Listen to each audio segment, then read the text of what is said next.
Lucifer a convoité le Seigneur. Il voulait qu'on fasse l'adoration pour lui. Et Dieu a décidé de le jeter à la terre. Et lorsqu'il est venu à la terre, c'est lui qui est en train de prendre contrôle de cette terre. C'est pour cela que vous voyez les hommes en ces temps ici, comme il est écrit dans Timothée 4, 2, que les hommes abandonneront la foi. Ils aimeront écouter les fables. Ils aimeront écouter les choses inutiles, les choses qui sont périssables. Parce que cet esprit a encore domination sur vous. Cet esprit a encore domination dans votre couple. Cet esprit encore bien aimé dans le Seigneur. Tu me diras que je ne suis pas marié. Voilà la raison pour laquelle je te l'interprète. Par la révélation du Saint-Esprit, afin que tu comprennes que le vrai mariage n'est pas seulement à être un mari, un homme, mais le vrai mariage, c'est à être en commun, en bonne communion avec l'Éternel.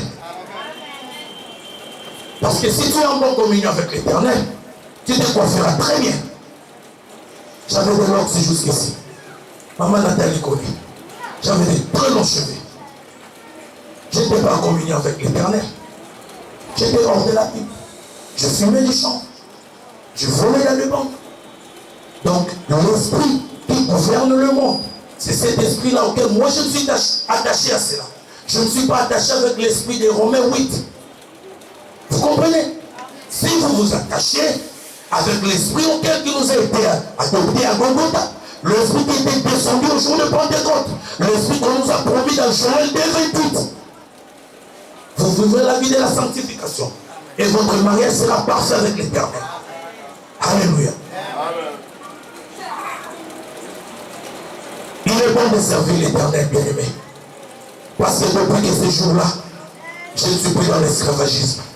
Parce que l'Israël ne pourrait pas servir Dieu aussi longtemps qu'ils étaient en Égypte. Ils ne pourraient pas adorer Dieu dans la liberté. Un couple ne peut pas bien vivre lorsque vous êtes charnel. Lorsque vous ne avez que les désirs de la chair. Un couple ne peut pas demeurer dans la crainte de Dieu lorsque votre vision est limitée à ce qui est éphémère. Non.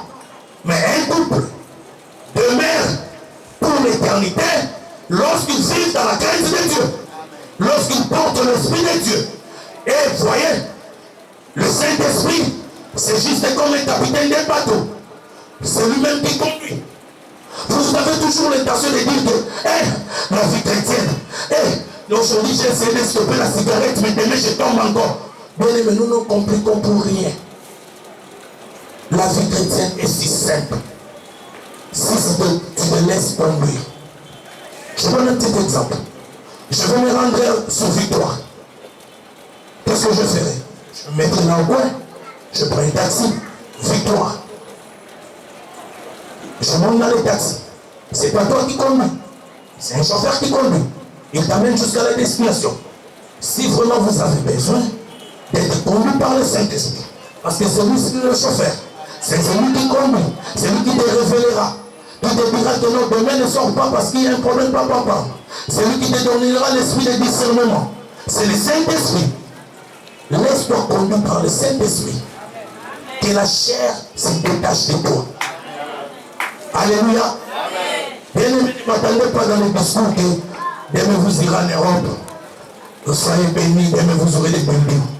Dieu ne m'a jamais inspiré dans ce genre de prédication. Moi je te dirai que l'homme de la 33, c'est lui qui a été crucifié pour toi et moi. C'est lui qui a vaincu la mort.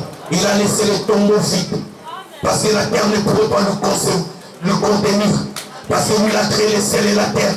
Il est le maître suprême de l'univers. C'est ce Dieu-là que moi je veux parler. Et je ne fais pas la publicité pour Jésus-Christ. Parce que je sais que Jésus-Christ a fait sa propre publicité. Je n'ai pas besoin, Seigneur, bien-aimé. Laisse-moi vous dire un peu ça. Je n'ai pas besoin de vous dire qu'allons jeûner 100 jours. Pourquoi faire? Jésus-Christ, il avait un ministère de 3 ans. Il n'a jeûné que 40 jours. Donc ça veut dire 2 ans et 9 mois et 10 jours. Il n'avait pas jeûné. Si vous êtes conduit par l'esprit auquel je vous ai parlé d'ici, de Joël 2:28, cet esprit vous dirigera. Parce que tout bon jeûne doit être par révélation. Le jeûne ne se fait pas par rapport à tes obstacles, à tes épreuves. Tu te réveilles aujourd'hui le matin parce que tu cherches quelque chose, tu ne le reçois pas. Oh non, je vais entrer en jeûne. Qui te l'a dit? Qui t'a dit qu'il faut jeûner 100 jours? Bien-aimé dans le Seigneur, jeûner 100 jours, ce n'est pas la solution. Mais le plus grand jeûne, c'est la crainte de Dieu.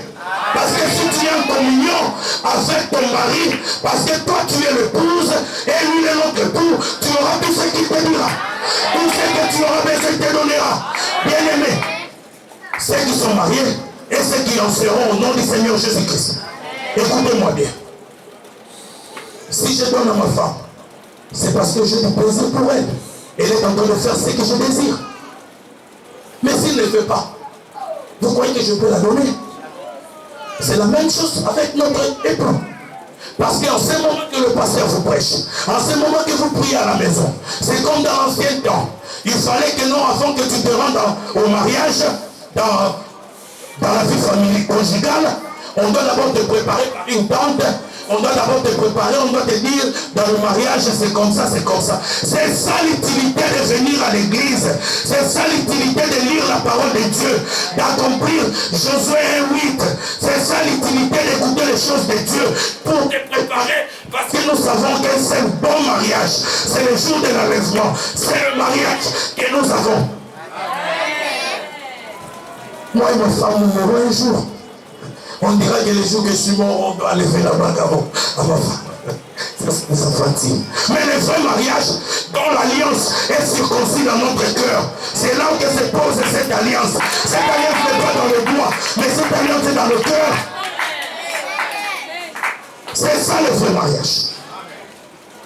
Le vrai mariage n'est pas l'homme et la femme. Ne confondons pas les choses. Ne confondons pas les choses. Maintenant, bien-aimés dans le Seigneur, nous qui sommes aussi mariés, vous qui vous serez mariés aussi, écoutez, comme la parole de Dieu le dit, dans Ephésiens 6, dans Ephésiens 5, 22, femmes, soyez soumises à vos maris, comme au Seigneur. Sarah avait l'habitude d'appeler son mari Seigneur. La femme, tu as des millions, ça ne te permet pas de manquer de mari. Réveille le frère qui dort. Derrière toi. Bien aimé, il ne faut pas dormir, il faut écouter ces choses. Dieu m'a fait grâce, j'étais aussi comme toi. Je n'avais aussi des cheveux comme toi. Mais un jour, Dieu m'a fait grâce. Je suis ce que je suis aujourd'hui. C'est pas de la magie.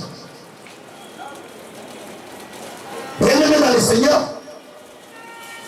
vous allez comprendre que même si la femme n'est rien, même si l'homme n'est rien, tu as étudié, tu as des diplômes, et que ta conjointe, ton conjoint n'a pas le même titre académique, cela ne change rien.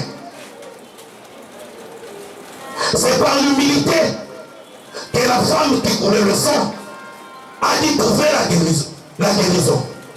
Parce que si vous lisez dans le Lévitique, vous allez trouver comment est-ce que Dieu a donné les recommandations à Moïse pour cet accoutrement de longue robe.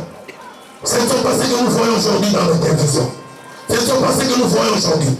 Parce que si vous suivez comment est-ce qu'on devait coudre ces habits de sacrificateurs, ce n'est pas ce que nous voyons aujourd'hui. Il y avait des cloches en bas, c'est là où résidait la puissance des sacrificateurs. C'était la même chose que vous avez vu la femme, il s'est courbé. C'est le signe de l'humilité.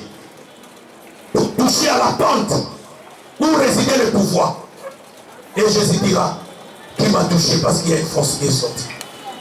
Mais ses apôtres lui ont vu comme un fou. Beaucoup de gens tendaient de te toucher, mais parce que la fille avait touché au rail, excusez, la place il y a un open ça. Je voulais dire ça ici. Il avait touché à la place exacte